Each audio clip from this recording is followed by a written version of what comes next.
대한민국 중심 채널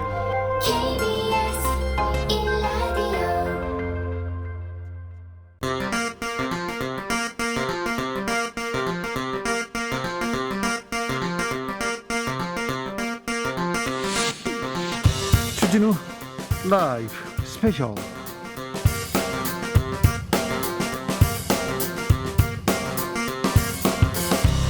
2022년 3월 12일 토요일입니다. 안녕하십니까, 주진우입니다. 토요일 이 시간은 일주일 동안 가장 중요한 일들 쫙 정리해드리는 그런 시간입니다.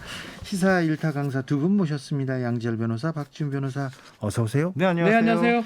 이 방송 영상으로도 만나보실 수 있습니다. 네, 그렇습니다. 지금 바로 유튜브에서 주진우 라이브 검색하시고 영상으로도 만나보시기 바랍니다. 박지훈 변호사님은 정치자들을 위해서 선물도 들고 왔습니다. 네, 새로운 당선인에게 바라는 점 딱 한 가지, 또 제일 원하는 것 딱 한 가지만 적어서 보내주시기 바랍니다. 카카오톡 플러스 친구에서 주진우 라이브 검색하시고 친구 추가를 한 다음에 메시지를 보내주시면 됩니다. 세 분 추첨해서 선물을 드리겠습니다. 주진우 라이브 스페셜 본격적으로 시작해 보겠습니다. 20대 대선은 국민의힘 윤석열 후보 당선으로 정권 교체로 마무리됐습니다. 검사 출신이에요. 검사 출신인데 검찰총장에 올랐고요. 대통령 당선까지 숨가쁘게 달려왔습니다. 그렇습니다. 일단 2019년에 검찰총장이 임명될 때도 이제 굉장히 파격적이라고 했었죠. 서울중앙지검장 갈 때도 네. 엄청난 그때도 파격이었죠. 파격이었고. 사실 이제 나이로 따지면은 그렇게 파격적이지 않은데 기수 자체는 좀 늦었고, 보통의 이제 검찰에서는 이제 기수를 굉장히 중요시하는, 사실 저는 이건 뭐 바람직까지 가보지는 않는데 네. 어쨌든 기수를 파기하고 검찰총장에 임명이 됐었는데, 이후에 사실 이제 임명했던 현재의 정부와는 많이 각을 세웠죠. 네. 그리고 이제 각 법무부 장관들과의 갈등이 있었고, 또 검찰 개혁과 관련해서도 이제 반대하는 입장들이 좀 많이 보였었고요. 그러다가 2021년 3월에, 지난해 3월에 사실 검찰총장직 사퇴를 선언했으니까 딱 1년 됐어요. 1년 됐네요. 네. 그쵸, 박지훈 딱 변호사님? 1년 됐네요. 그 이후에 6월 달에 대선 출마 공식 선언을 한 다음에 한 달 후 7월 달에 국민의힘에 입당을 합니다. 그리고 경선을 거쳐서 2021년 11월 달에 대선 최종 후보로 선출이 됐고, 좀 말씀처럼 이번에 당선인이 된 것입니다. 문재인 정부의 검찰총장, 하지만 국민의힘으로 전격 변신했고요. 그리고는 대통령에 당선됐습니다. 윤 당선인의 당선 인사 듣고 오겠습니다. 모두 함께 애써주신 우리 국민의힘 당직자 우리 의원 여러분께 정말 깊이 감사드리고, 참 뜨거운 아주 열정적인 그런 레이스였던 것 같습니다. 이 과정을 통해서 많은 것을 느끼고 배웠고, 그리고 오늘 이 결과는 저와 우리 국민의힘, 그리고 우리 안철수 대표와 함께한 국민의당의 승리라기보다는 위대한 국민의 승리가 아닌가 그렇게 생각을 합니다. 국민 여러분, 최선을 다했지만 기대에 부응하지 못했습니다. 전국에서 일상을 뒤로하고 함께해 주신 많은 국민 여러분, 또 밤낮 없이 땀 흘린 선대위 동지들과 자원봉사자, 당원 동지들과 지지자분들께 죄송하다는 말씀과 함께 여러분의 뜨거운 헌신에 고마움을 전합니다. 모든 것은 다 저의 부족함 때문입니다.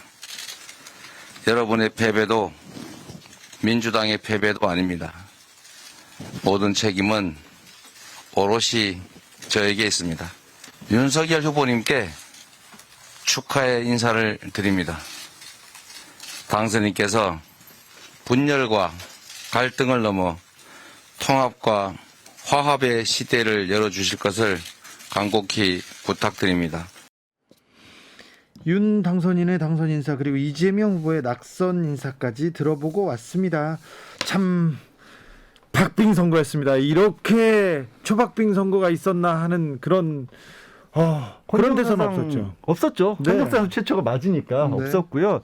사실 이제 그 마지막에 거의 0.8% 0.7%를 오가는 시간이 한 2-3시간 정도 걸렸던 것 같죠. 그래서 네. 그 결과가 한 번도 뒤집어지지 못한 채 그대로 쭉 이어졌고 새벽녘까지 이렇게 또 이번에 이제 코로나 상황 때문에 개표 시간 자체도 늦었지 않습니까? 많은 국민들을 밤잠을 설치게 했던 그런 선거였죠. 결국은 이제 윤석열 당선인이 조금 기다렸던 것 같아요. 왜냐하면 방송국도 유력, 확실 이런 것들을 좀 붙이기에는 좀 부담스러웠던 게 한 20여만 표 차가 계속 나기 때문에 사실상 한 투표구에서 그렇죠. 뭐 우두두 쏟아지면 바뀔 네. 수 있는 거거든요.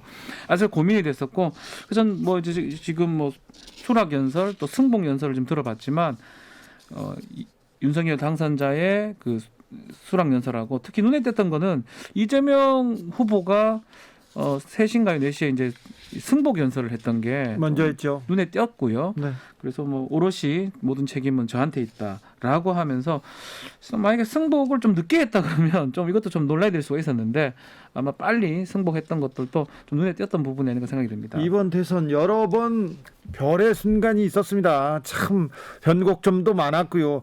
이렇게 이슈가 많았던 적도 있었나 이런 생각도 해봅니다. 그리고 굴곡도 심했고요. 그리고 지지율이 한 이슈를 가지고 5% 10% 출렁출렁거리는 게 보였어요.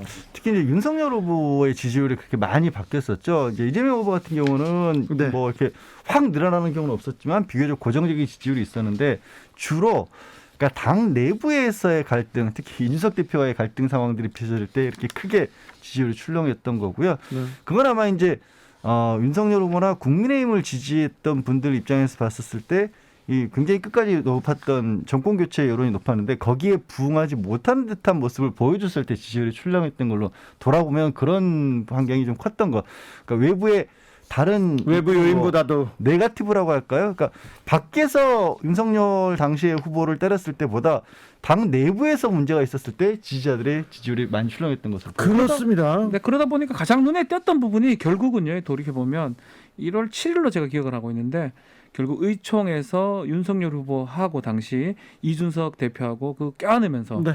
그때부터 좀 탄력을 받았던 것 같아요. 두 번째 가출 사건 이후에 그렇죠. 뭐 소위 말하는 두 번째 이준석 대표의 가출 사건입니다. 네. 그 전에만 해도 사실은 한 1주 정도가 상당히 처지는 모양새였거든요. 네. 근데 그때 이후로 뭐 다음 주에 뭐 여가부 폐지 공약 등등을 하면서 탄력을 좀 받았던 게 아닌가 좀 눈에 띄는 순간이긴 하네요. 양지열 변호사가 지적한 대로 윤석열 후보에 대한 네거티브 검증, 약간 부정적인 그런 검증 이슈는 크게 그 영향을 미치지는 않았어요. 결국에는 그러니까 어느 쪽에 대해서 그러니까 우리가 이제 투표를 할 때 가장 투표장으로 사람들을 많이 이끄는 게 분노라든가 심판이라는 얘기를 하잖아요. 예. 그러니까 그만큼 사실 이제 문재인 대통령 지지율은 아직도 높습니다만 그러나 문재인 대통령 지지율이 높은데도 불구하고 어쨌든 민주당이라든가 기존의 정권이 이번 정권이 가지고 있는 기조에 대해서는 국민들이 맞듣지 않게 생각하시는 분들이 절대적으로 많았던 거고 그게 많다 보니까 이게 투표율까지 이어졌고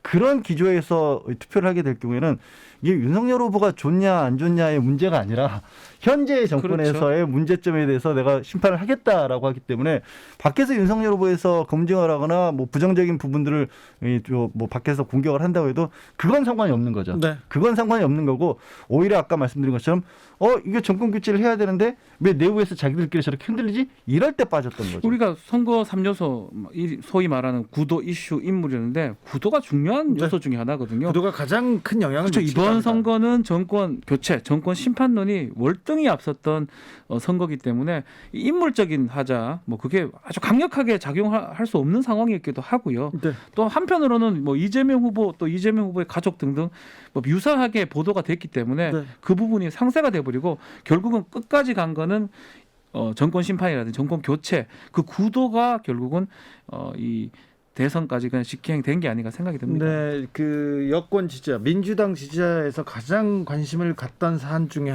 하나는 배우자 김건희 씨 네. 리스크였는데 그 문제는 MBC 보도 이후에 어느 정도 정리되고 그 이후에는 정리되고 다른 이슈로 넘어갔던 것도 아예 보도가 거의 끝나버렸던 그렇죠. 상황이거든요. 1월 중순에 이제 그게 네. 보도가 되고 그때 뭐 국민의힘 캠프에서는 이 문제는 클리어됐다고 네. 하고 그때 지지율이 많이 격차가 벌어지는 그렇죠. 그런 맞습니다. 모습을 보이기도 했습니다. 그리고 이번 대선은요. 젠더 대선이라고 불려도 될 만큼 젠더 발언 갈등 심했습니다. 외신에서는 젠더 전쟁으로 정치인들이 이끌었다 이렇게도 지적하던데 2030 남성들 표심, 여성 표심 확연히 갈렸습니다. 이 부분에 대해서 2030 여성들이 왜 결집하게 됐는지 목요일 훅 인터뷰에서 박지연 더불어민주당 여성위원회 부위원장과 해석해 봤습니다. 선거 결과 보고 어떤 생각 드셨어요?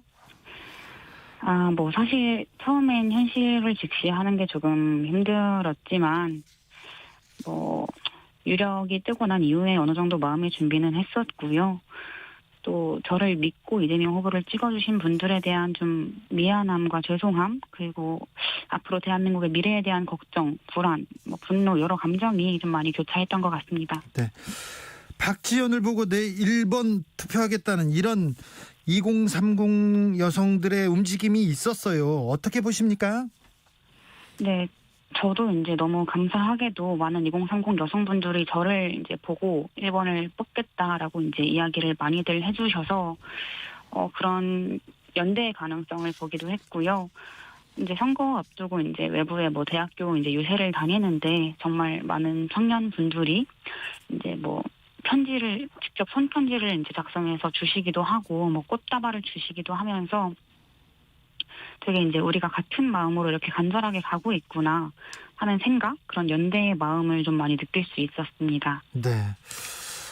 간절함이 담겨 있다고 보이는데요. 지지해준 분들에게 하고 싶은 말씀이 있으신지요?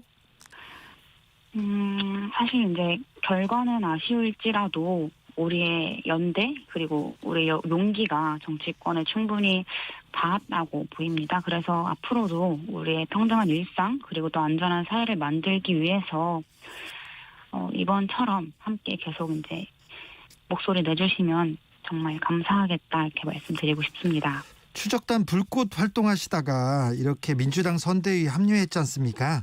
네. 어떠셨어요? 정치의 한복판에 들어서니까? 사실 이제 정치의 한복판에 들어서는 것에 대해서 이제 내가 하는 말과 그런 행동에 대해서 무게감을 좀 많이 느꼈고요. N번방을 이제 추적하는 과정을 통해서 좀 사회의 밑바닥을 볼 건 다 봤다라고 생각을 했는데 네. 이번 경험을 통해서도 그 밑바닥을 다시 한번 좀 보지 않았나.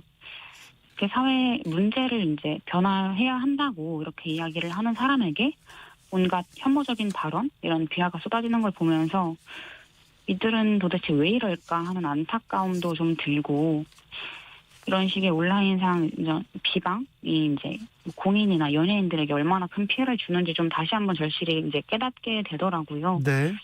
그래서 이제 좀 나를 떠나서도 다른 이들을 위해서라도 이런 현상에 좀 저지되지 않는 것에 대해서 좀 큰 변화가 필요하겠다라는 생각이 들었고요. 좀 이제 정말 변화를 계속해서 이제 이야기해 나가지 않을까 하는 생각을 가지고 있습니다. 네.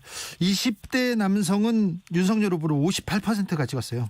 그런데 네. 20대 여성은 또 이재명 후보로 58% 찍었습니다. 그리고는 이재명 후보한테 윤석열 후보한테 표를 적게 줘서 결과적으로는 20대 이하에서 윤 당선인보다 이재명 후보가 2% 넘게 더 득표를 했습니다. 이 투표율, 투표가 보여주는 내용은 뭐라고 보셨습니까? 네, 분명히 2030 여성이 이재명 후보로 대결집을 한 그런 모습이었고요. 예. 이제 여성의 표심으로 봤을 때 무려 이재명 후보가 윤석열 후보에 비해서 25% 가까이 이제 앞선 거잖아요. 네. 이런 결과가 이제 너무나도 감사한 마음과 함께 또 사실 당연한 결과였다라고 이제 볼 수밖에 없는 게, 이준석 당대표를 필두로 국민의힘은 계속해서 이제 여성을 배제하고 혐오하는 모습을 이제 선거 전략으로 삼아왔고, 이제 선거 전날이던 여성의 날에도 이제 그런 모습을 계속해서 보여줬기 때문에 이제 많은 여성분들이 이에 분노하셔서 투표로 심판한 것이라고 이제 생각이 듭니다. 네. 이준석 대표에 대해서는 어떻게 평가하세요? 뭐 이준석 당대표의 그런 혐오 정치 전략, 이제 뭐 세대 포위로는 완전히 실패를 했다고 생각을 하고요. 네. 이제 그런 부분에 대해서 이준석 당대표는 책임을 느끼고 이제 좀 그런 책임을 져야 하지 않나, 이제 정치권에서 좀 떠나야 하지 않나 하는 생각이 듭니다. 윤석열 당선인도 여성 유권자들의 표로 보여준 연대, 민심 잘 알고 있겠죠? 알아야죠. 이제 이렇게 보여주셨는데 네. 이걸 모르면은 그거는 정말 대통령의 자질이 없는 거죠. 아, 그렇습니까? 오늘 윤석열 당선인이 기자회견에서 젠더 성별로 갈라치기 한 적 없다, 오해다, 이렇게 오해로 공격받았다, 이렇게 얘기하시던데요. 솔직히 좀 어이가 없고 이제 이 말에 대해서는 좀 할 말을 잃었고요. 이제 그동안의 언행이 온라인상에 수백 수천 개가 남아 있는데 이렇게 발뺌을 할 게 아니라 자신의 이제 지난 잘못들을 인정하고 앞으로는 잘하겠다, 변화하겠다 이런 말을 하는 게 맞죠. 김재원 국민의힘 최고위원이 오늘 인터뷰에서 젊은 여성들에게 좀 더 소프트하게 접근하는 노력은 부족하지 않았나, 이런 선거 전략은 조금 더 돌이켜봐야 된다, 이렇게 했는데 젊은 여성들에게 좀 더 소프트하게 접근하는 노력이 부족했다, 이 부분에 대해서는 어떻게 보십니까? 네, 너무나 이제 당연한 반성이었다고 보여지고요. 네. 하지만 이제 당 내부의 이제 일부 일원이 아니라 당 차원에서 전체적으로 반성하는 모습을 이제 빠른 시일 내에 보여줘야 한다고 생각합니다. 네. 민주당도 성평등과 관련해서는 좀 더 개선할 점이 있죠? 네, 그럼요. 이제 너무 많이 있죠. 아무래도 이제 180석의 의석을 가지고 그동안 변화시키지 못했던 것들에 대한 좀 책임감을 느껴야 한다고 생각을 하고요. 네. 뭐 2차 가해 가담자들, 갈라치기 정치를 했던 이제 그런 분들의 뼈저린 반성, 사과가 있어야 하고 필요하다면 단호한 대응도 필요할 것이라고 보여지고요. 네. 또 이제 이재명 후보가 공약으로 내걸었던 이제 많은 이제 성평등 공약들 또 이제 좀 같이 이제 180석의 의석을 가지고 있으니까 이런 부분들을 정책화해 나가는 게 이제 민주당이 가진 그런 과제가 아닐까 싶습니다. 저는 혐오에 맞서서 여성들이 이렇게 연대하고 행동으로, 투표로 소신을 보여준 거 굉장히 큰 의미가 있다고 하는데, 이번 대선 이후에도 앞으로 더 이런 그 연대는 또 전진하리라고 봅니다. 어떻게 생각하시는지요? 네, 맞습니다. 뭐 당장 사실 결과가 나온 오늘은 좀 많이 힘드시겠지만 그래도 이제 우리가 아예 뭐 나라가 끝난 것도 아니고 우리에겐 지금 이번 선거를 통해서 우리가 함께 같은 생각을 가지고 있다는 것, 연대하고 있다는 것을 이제 충분히 알았기 때문에 오늘의 그런 결과로 좌절하지 마시고 함께 힘내서 계속 전진해 나갔으면 좋겠다라는 말씀 드리고 싶습니다. 대선에서 어떻게 젠더 갈등이 이렇게 또 크게 이슈가 되고 이게 주요 의제가 돼서 조금 성평등 관점에서는 후퇴한 것 같아요. 외신에서는 젠더 전쟁으로 만들었다고 이렇게 얘기하더라고요. 이런 말이 아예 우리 사회에 등장하지 않게 해야 되는데 무엇이 필요합니까? 아무래도 이제 이런 혐오를 전략으로 이제 정치권에서 활용하는 게 정말 이제 문제였다고 보여지고, 네. 이런 것들이 이제 서로가 가지고 있는 오해, 문제들을 풀어나가는 그런 대화의 장이 좀 많이 필요할 것 같다고 이제 보여집니다. 네. 언론은 어떻게 해야 됩니까?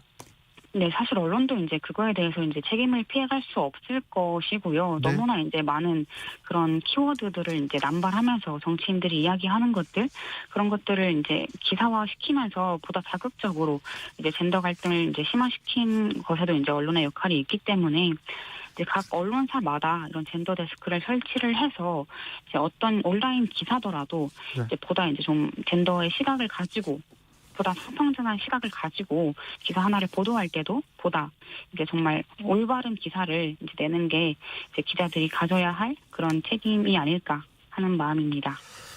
저는 윤석열 당선인께 여성들의 지지를 받는 페미니스트 대통령이 되셨으면 좋겠다고 한 말씀 했는데요. 말을 남겼는데, 네. 윤석열 당선인께 한 말씀 해주십시오. 들뜨지 말고 네. 권위를 내세우지 말고 정말 대통령으로서 나라 일꾼으로서 최선을 다해서 이제 좀 귀를 열고 이 시민의 이야기를 들어야 할 것이다. 정말 여성도 유권자라는 것을 잊지 말고 국민을 위한 공약이 무엇인지 다시 한번 재고하고 또 검토해야 대한민국의 미래가 있을 것이다라고 좀 말씀을 드리고 싶네요.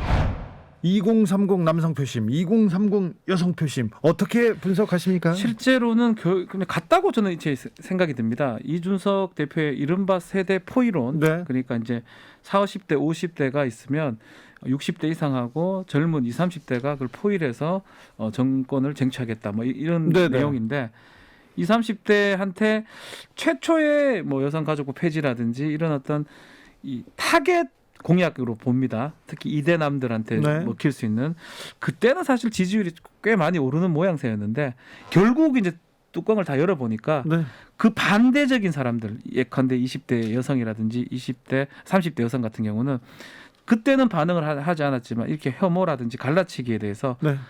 젠더 문제에 대해서 상당히 끝까지 반응을 했던 것 같고요. 마지막에는 결국은 결집했어요. 2030 여성이 결집했기 때문에 이런 박빙의 어떤 승부가 됐던 거는 저는 뭐 우리가 지지율이나 여론조사를 보면 차이가 좀 났었거든요. 그렇죠. 20대에서 특별히. 예, 근데 지금 보면 결국은 결집을 했기 때문에 이재명 후보한테 밀어줬던 게 아닌가 생각이 듭니다. 20대 이하의 투표율은 2.1%, 네. 2.1% 이재명 후보가 앞선 것으로 또 조사됐습니다. 그러니까 두 가지로 나눠서 생각해 볼 수가 있을 것 같아요. 첫 번째 일단 그러니까 이준석 대표가 당선이 됐었을 때, 대표가 됐었을 때 네. 굉장히 어떻게 보면 정치에 어떻게 뭐 새로운 어떤 일이 벌어졌다. 그래서 관심을 많이 끌 수밖에 없었고 당연히 이제 큰 기대를 불러 모았죠.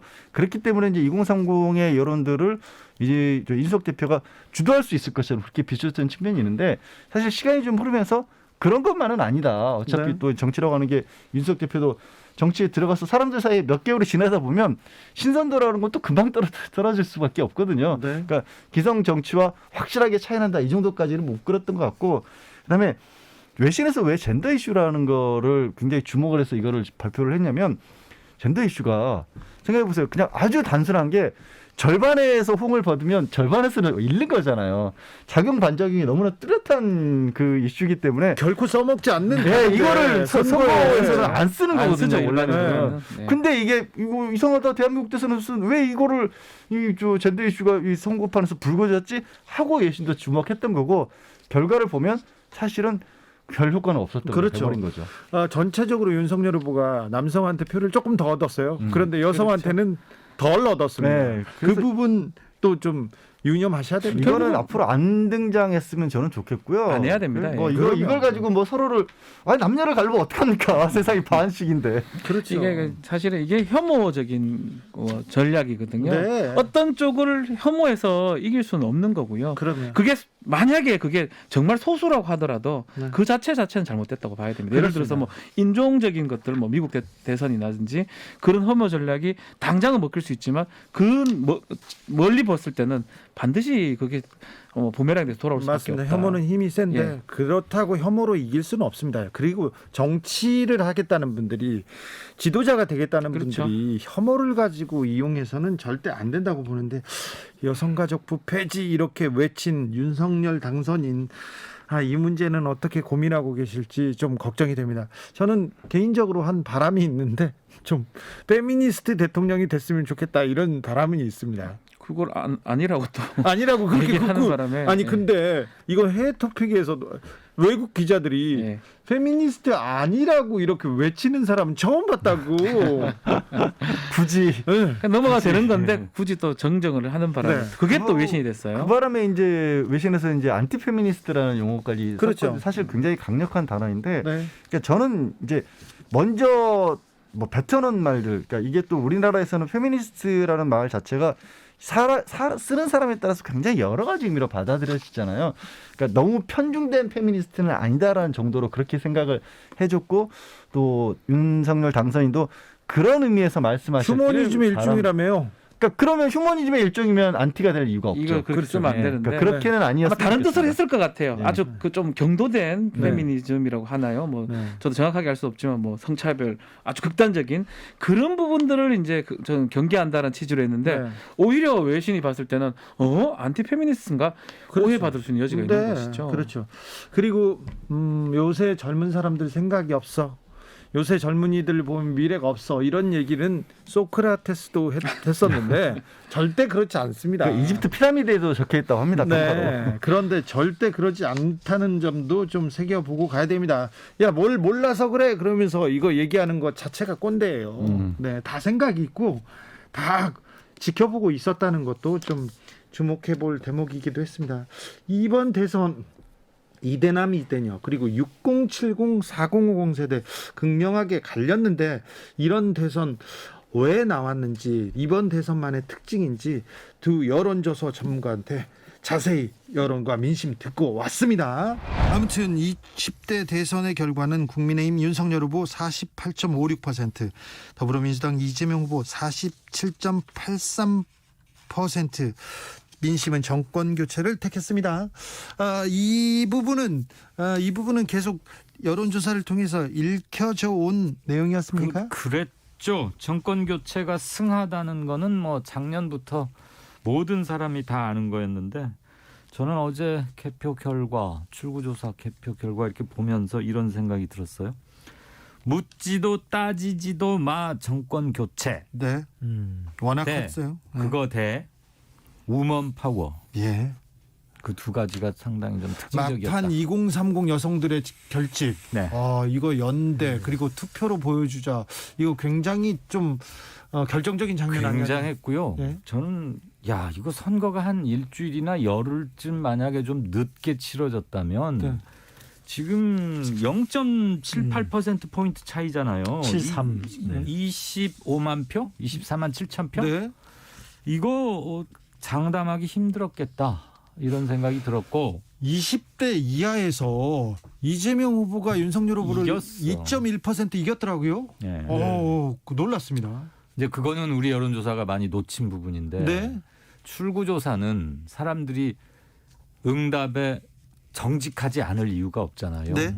이미 기표를 하고 난 거에 대한 말을 한 거니까. 출구조사 그리고 엄청 정확하더라고요. 7만 3천 샘플이니까 예. 우리 1,000 샘플인데 네. 이거 뭐 비교가 안 돼요. 이 출구조사는 뭐 KBS, MBC, SBS 방송 3사가 하는데 저도 2014년 또 16년, 17년 대선까지 출구조사를 뭐 총괄 담당을 했었거든요. 근데 애당초 이제 출구조사는 잘 적중하기 위한 수순대로 전개가 됩니다. 그러니까 투표소 자체도 한 300여 개를 대선 같은 경우에 선정하면 가장 대선 최종 결과와 비슷한 투표소만 선정을 해요. 네. 그걸 뽑아내서 순서대로 투표하고 나오는 5명에 1명씩 그렇게 하고 이제 잘 많은 관심을 기울이는 뭐 사전 투표일 거예요. 이번에는 사전 네. 투표 보정하는 게 좀 까다로웠을 것 같은데요. 까다로워도 그걸 해내고야 마는 거죠. 그런 기술력 또 노하우가 이제 있는데 사실은 우리가 이걸 단순히 이제 엑셀에 놓고서 뭐 통계하는 처리하는 정도 수준이 아니라 프로그램이 있습니다. 상당히 고가의 또 이 누적되어 있는 데이터까지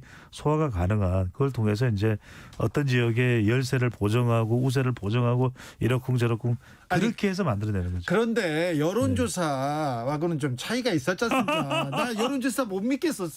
믿어주세요. 출구조사는 잘 맞췄는데 사실 여론조사에서는 오차범위 밖에 5% 밖에서 그 윤석열 후보가 이재명 후보를 이기는 여론조사가 진짜 많았지 않습니까? 그리고 딱 붙어 있는 여론조사는 좀 적었고요.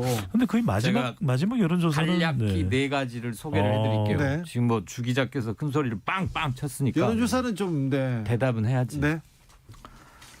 먼저 KSY 또 수치까지 또 다 하는 거예요? 최소한의 핵심은 해야죠. 네. 3월 4일 5일 이틀간 조사했고요. 이재명 47.0 네. 잘 들으세요. 윤석열 46.5 네.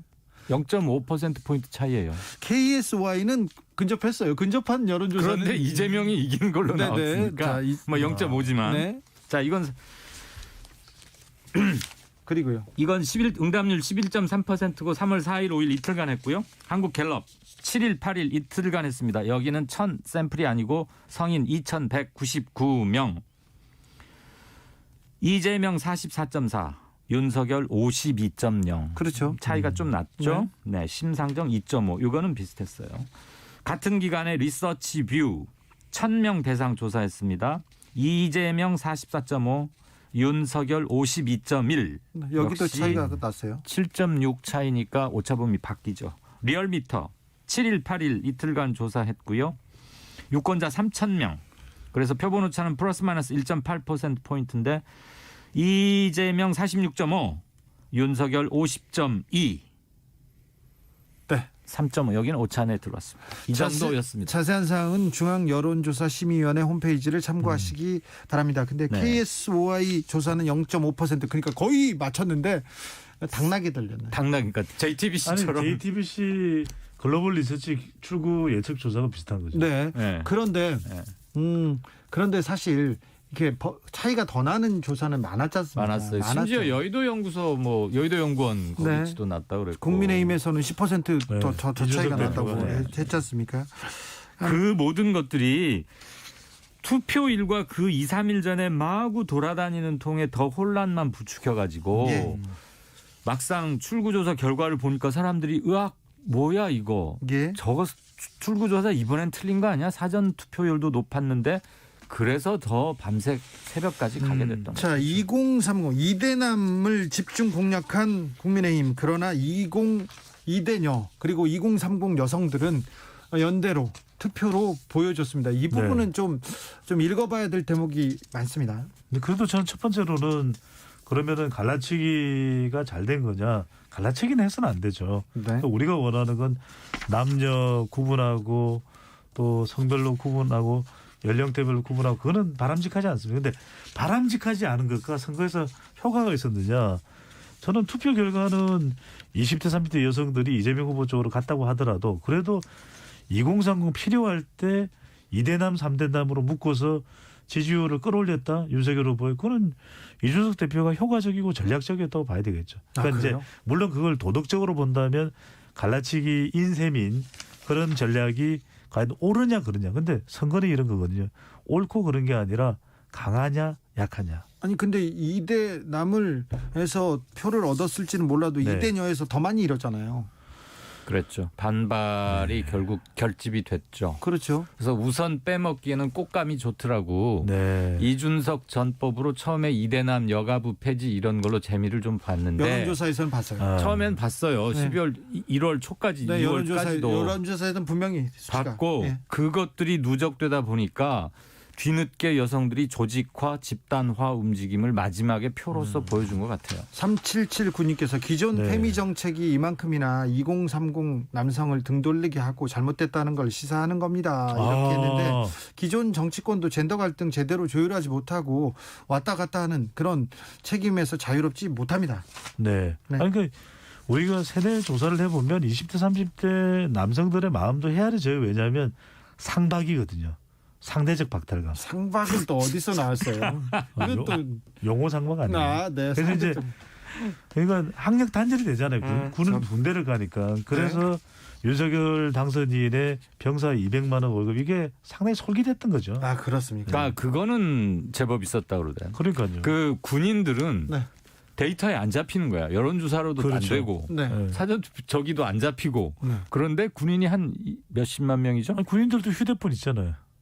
근데 아니 그거 뭐 늘 쓰는 건 아니잖아. 업무 저녁에만 시간에는 좀 전화 주고 못 받잖아요. 그러잖아요. 못 봤어요? 네. 아, 그렇구나. 그렇죠. 아, 그 군인들이 있었대. 또 안 네. 잡히는구나. 네. 200만 원. 제 친구 중에 아들을 군에 보내는 친구가 그 말을 하더라고. 아, 그런 데가 있었구나. 그럼요. 200만 원 그건 참 100만 원만 받으면 좋겠다. 아 그렇습니까? 2565님께서 지역 감정으로 선거를 치르려는 정치인은 이제는 없네요. 더해서 세대 네. 성 갈라치기 정치인들만 기승을 부리고요. 그래서 정치가 좀 퇴보하는 것 같습니다. 아니 이렇게 이건 분석을 해야 될 것 같아요. 네. 지금 주진우 진행자께서 지금 굉장히 중요한 부분을 짚어주셨는데 이번 대선에서 호남에서는 이재명 후보 몰표 또 영남에서는 윤석열 후보 몰표가 나니까 지역 감정이야 뭐야 또 이게 그런 이야기를 하시는데 저는 이건 지역 감정이 아니고요. 그렇죠. 그러니까 그건 특정 단일화가 그렇죠. 불러낸 역효과라고 예, 봐야겠죠. 그것도 있고 역풍도 있고 또 이번 대선이 꼭 이겨야만 되는 죽고 사는 문제가 돼버렸잖아요. 아, 그러다 결집이 보니까 엄청났어요. 예, 그 결집의 의미지 우리가 87년에서 97년 사이에 이때 지역 선거는 왜냐하면 영남 사람들이 호남에 대한 편견이 있었잖아요. 또 호남 분들은 영남에 대한 편견이 있었고 그때의 대결 구도하고 지금의 예. 지역에서 결집한 건 다르다는 이 거죠. 문제는 이렇게 봐야 될 것 같아요. 두 양강 후보 또는 이번에 출마한 모든 후보들이 지역색을 조장하거나 그걸 이용하거나 자극하지는 않았어요.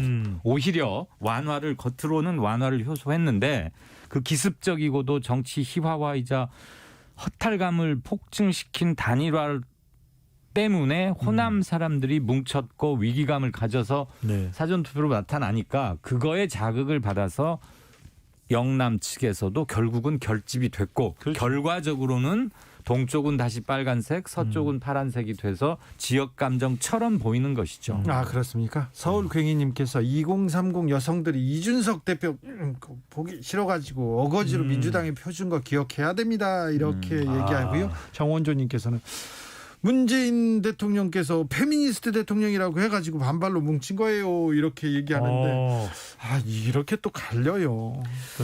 아무튼 갈라치는 것을 드러내놓고 자기 브랜드 선거운동의 브랜드 정책의 브랜드로 삼는 건 이건 분열과 대립을 조장하는 그렇죠. 아주 그리고 그 후과를 어떻게 책임질 거예요. 혐오는 절대 그러니까 이번 성공할 수 없습니다. 대선 결과를 보더라도 지나칠 정도의 정치적 양극화거든요. 네. 그러니까 0.73%포인트 차이의 최소 득표차라는 것도 너무 갈라진 거예요. 양쪽 1600만 명씩이 이렇게 딱 그러니까요. 결집해 있어요. 1대 0.999더라고. 네. 한 사람 대 0.999. 그러니까 이게 무슨 첩혈상홍도 아니고 네. 지나친 거죠. 알겠습니다. 첩혈싸움까지 나왔습니다. 아무튼 승자가 독식합니다. 네. 이번 대선의 특징 자세히 분석하고 왔습니다. 왜 이런 결과가 나올까요? 뭐 얘기 좀 했지만 일반적으로 선거가 뭐 예를 들어서 정권에 대한 심판 아니면 정권 안정 이건 항상 작동을 합니다. 그렇죠. 그래서 뭐 총선이나 지방선거 곧 지방선거도 있는데 거기도 마찬가지예요. 못 살겠다 갈아보자. 이 정권 잘하고 있다. 그럴 수 없다 이렇게. 심판해줘야 되겠다. 그런 어떤 구도는 항상 작동을 하는데 네. 대선은 좀 다른 측면이 있거든요. 그런 어떤 구도적인 측면도 있지만 미래적 측면, 우리나라 5년을 다스릴 수 있는 리더를 뽑는 선거이기 때문에 인물도 중요하죠. 인물도 매우 중요한 선거인데 이번 선거는 인물론보다는 구도. 완전 정권 교체론.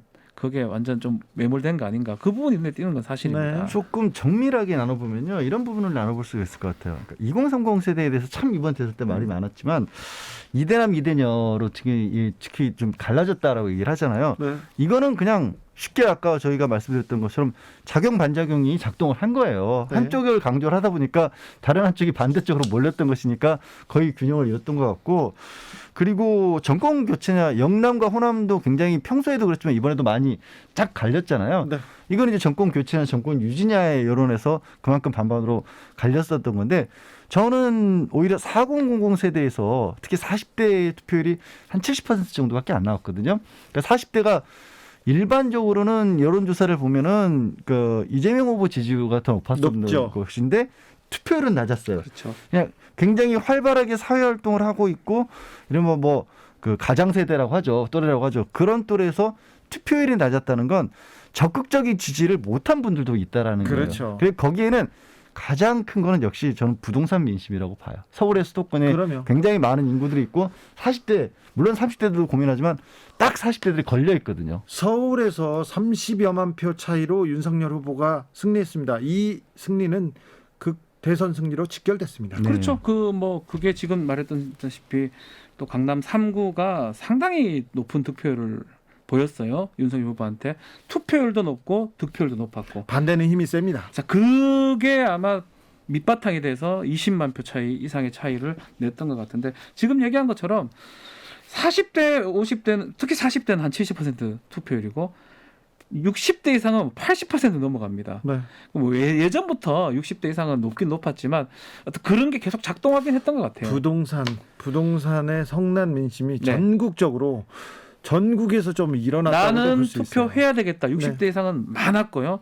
40대 또 20, 30대는 좀 더 낮아요. 그런 걸 봤을 때는 그런 어떤 투표율 부분들은 예전 선거랑 지금 선거랑 뭐 큰 차이는 좀 없었다라고 생각이 됩니다. 뭐 대표적으로 뭐 부동산과 연결지어서 생각을 해본다면 이게 이 현재 정권에서 뭐 예를 들어 대표적으로 종부세라든가 이런 것을 들어서 비판적으로 보도하는 언론들의 네. 경우에는 제일 많이 꺼내 들었던 게 가진 건 집 한 채밖에 없는데 노후에 네. 이런 부분에 대해서 그분들 어떻게 책임질 거냐 이런 비판을 많이 했잖아요. 네. 딱 연결이 되는 거예요. 40대 부동산 민심하고 60대 부동산 민심까지도 아니 지금은 이제 퇴직해서 지금 지분 있지만 추가 소득은 없는데 여기 대해서 세금을 높인다고 하면 우리는 어떻게 하란 말이냐 이런 것들이 굉장히 깊게 파고들 수밖에 없었던 거죠. 그렇죠. 그래서 결국은 좀 이 지적을 좀 하지 않을 수 없는데 부동산 문제도 조금 속속들이 언론이 보도가 돼야 되는데 좀 한쪽으로 좀 편향돼서 보도된 측면들도 있는 거. 지금 얘기한 것처럼. 그렇죠. 예컨대 1주택자한테 소기금이 이렇게 많지는 않은데 많은 것처럼 보도가 되기도 하고 그런 부분들이 결국은 60대 이상의 많은 분들의 어떤 투표를 이끌었지 않을까 좀 예상도 되고요. 한 가지 또 여기 좀 지적도 되는 건데 여론조사 얘기를 또 하지 않을 수가 없어요. 여론조사 상당히 이전부터 격차가 나는 것도 있고 붙었다는 것도 있고 이런데 여론조사 항목이라든지 그런 것 때문에 혹시나 여론조사가 여론을 선도한 게 아니냐. 그래서 이번 대선 끝나고 여론조사에서 좀 잘 되고 있는지 아니 언론도 알지요. 확인이 좀 돼야 되지 않나 정치인들도 싶어요. 아는데 네. 알면서 이용하는 측면도 있었죠.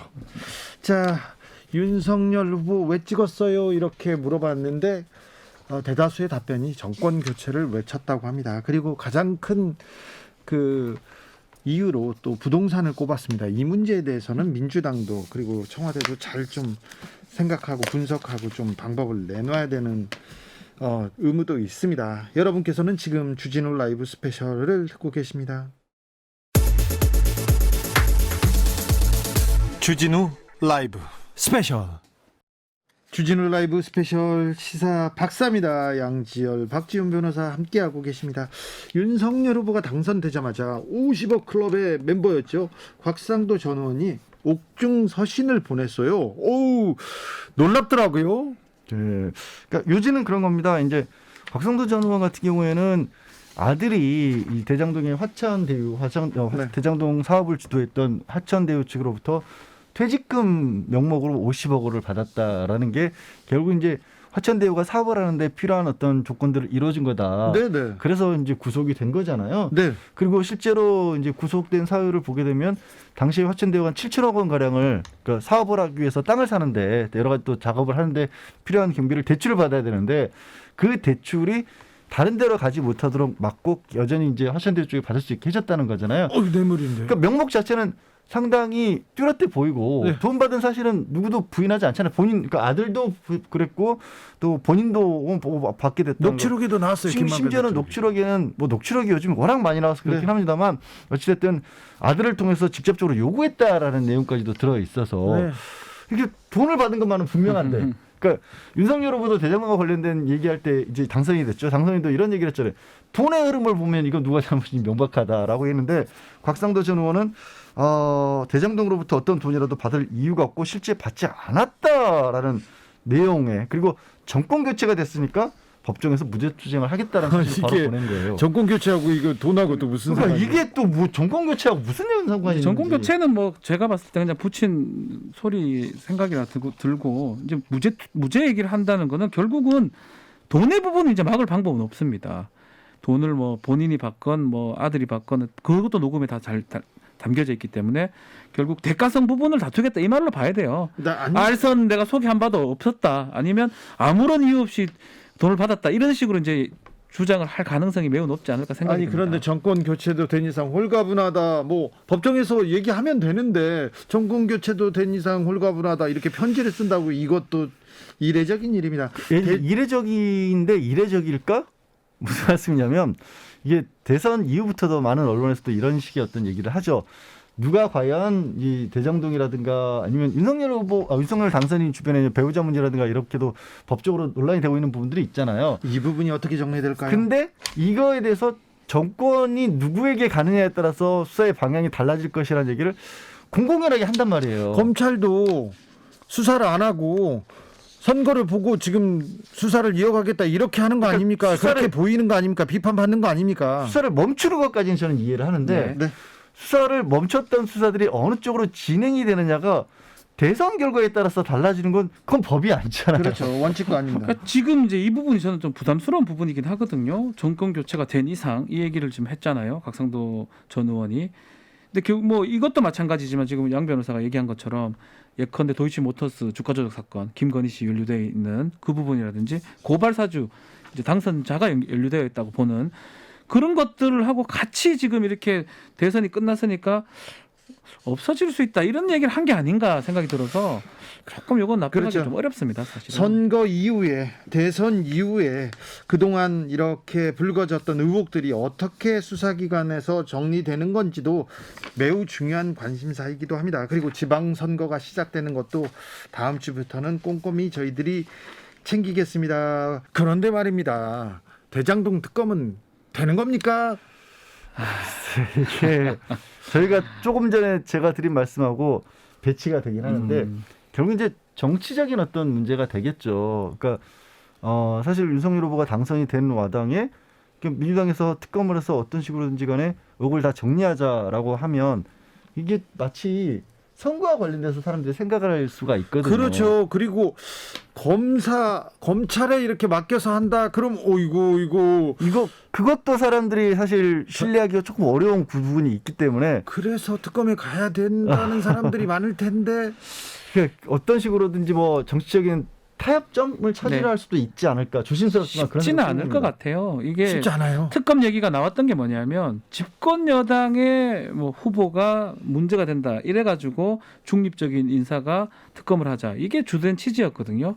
근데 지금 한편으로 보면 이제 여야가 지금 바뀌어 버렸잖아요. 뭐 윤석열 후보도 당선인도 뭐가 부산저축은행 관련성은 있지만 결국 바뀐 상황이니까 굳이 특검이 필요하냐 이런 문제가 제기될 수 있고 또 지금 국회에서 특검 범위 같은 걸 정할 때 상설 특검이 아니라면 정할 때 부산저축은행을 넣는다고 또 가정하면 당선인하고 또 관계되는 부분이거든요. 이런저런 사실은 이게 정치적 부분이 너무 합의해야 될 부분이 너무 많기 때문에 그래도 BBK 특검도 했는데 이거 그거 뭐 대장동은 그냥 잠시 뭐 그냥 뭐 밥 한 끼 먹고 왔기 그냥 때문에 국거리곰탕 특검으로 끝나기는 했지만 그런데 쉽지 않을 것 같아요. 저는. 그런데 대장동 의혹이 이렇게 큰데 서로 몸통이라고 얘기했는데 특검이 이루어지지 않으면 또 국민들이 저는 오히려 이거는 가능했을 것 같거든요. 예컨대 이재명 후보가 당선이 돼가지고 본인이 특검을 이렇게 한다 그러면 네. 그 가능성은 있다고 볼 수 있지만 윤석열 후보가 윤석열 받지 당선자 입장에서 이것을 받을 수 있을지 상당히 좀 의문이고 또 결국 또 특검도 국회에서 어떻게 보면 범위를 정해야 되기 때문에 다수당인 야당에서 지방선거도 얼마 안 앞두고 있고 어쨌든 선거는 져버린 결과잖아요. 그렇다고 뭉개고 할 수 있을까요? 뭉갠다기보다 저는 그러니까 어떻게 왜 이 말씀을 어떤 식으로 말씀을 드릴 거냐면 이런 것 같아요. 이렇게까지 판이 키워질 사건이었을까를 좀 생각을 해봤으면 좋겠다는 거죠.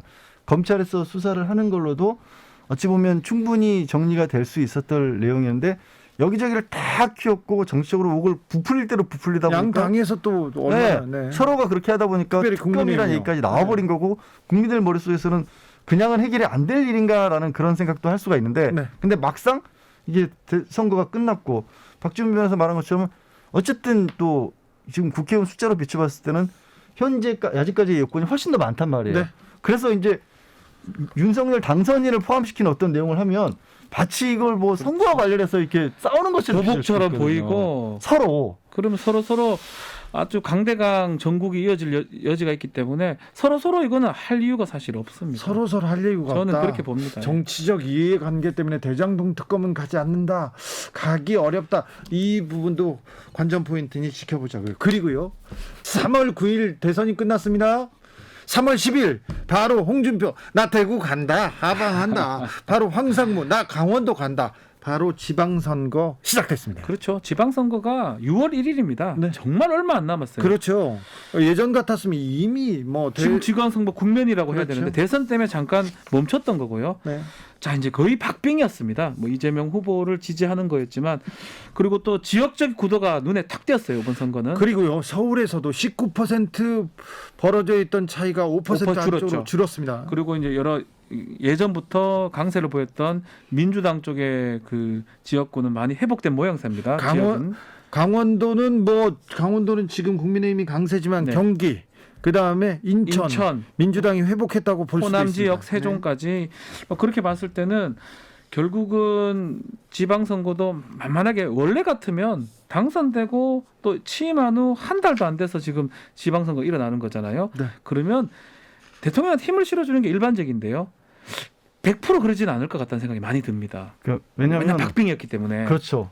0.7%라고 하는 게 참 희한한 선거 비율인 게 이렇게 되면 졌다는 표현 뭐 졌다고는 네. 그러니까 민주당을 지지했던 분들 입장에서 그냥 쉽게 포기하지 않을 그런 만한 내용인 그렇죠. 거고 그리고 이제 지금 당장 인수위가 출범을 하죠. 10년 만에 인수위가 꾸려졌는데 인수위부터 이제 뭐 지금 대통령 취임해서 한 달까지 기간 동안 물론 이제 언론에서는 뭐 이른바 밀월 기간이기 때문에 뭐 비판적인 보도 같은 것들이 많이 나오진 않겠지만 그래도 움직임들이 다 나온단 말이에요. 네. 그리고 중요한 행사도 있습니다. 바이든 미국 대통령의 그렇죠. 방한도 있고 한일 정상 그런 여러 가지 과정들 속에서 과연 윤석열 정권이 어떤 모습을 보이느냐에 따라서 6월의 지방선거가 정말 여기도 뜨겁게 붙을 것 왜냐하면 같아요. 정말 억울하게 졌다고 생각하는 지지자들은 아마 잘 변하지 않을 것 같아요. 근데 이재명 후보의 지지자 그렇게 되면 또 마찬가지로 윤석열 후보 지지했던 그렇긴 친구들도 하죠. 한번 강력하게 나설 싫어졌다. 거거든요. 그렇죠. 이럴 때는 주로 대선 이후의 선거에서는 역대 선거에서는 주로 여당이 유리했습니다. 유리했어요. 거의 그랬죠. 하지만 좀 중후반으로 갈 때마다 견제 균형 심리가 그렇죠. 강하게 작용이 됐는데 이번 지방선거는 어떤 또 영향을 받을지 이것도 또 지켜봐야 합니다. 오늘도 고생 많으셨습니다. 양지열 변호사, 박준 변호사 감사합니다. 네, 고맙습니다. 영화 애니의 OST 중 투모로우 들으면서 저는 여기서 인사드립니다. 저는 다음 주 월요일 오후 5시 5분에 돌아옵니다. 지금까지 주진우였습니다.